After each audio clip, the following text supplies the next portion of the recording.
حضرت مولا علی شیر خدا رضی اللہ، دیکھیں کیسی خوبصورت بات ارشاد کرتے ہیں۔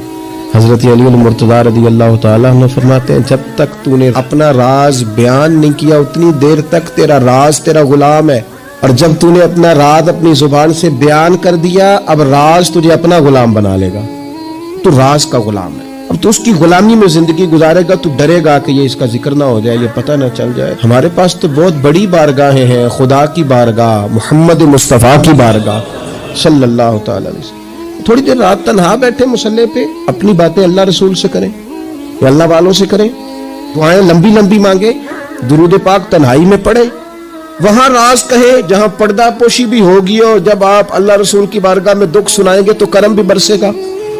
لیکن دنیا داروں سے ہر راز کی بات کہہ دینا اور ہر چیز بیان کر دینا اور اپنے گھر کی ساری باتیں باہر لے آنا، یہ کوئی زیادہ درست مسئلہ نہیں ہے۔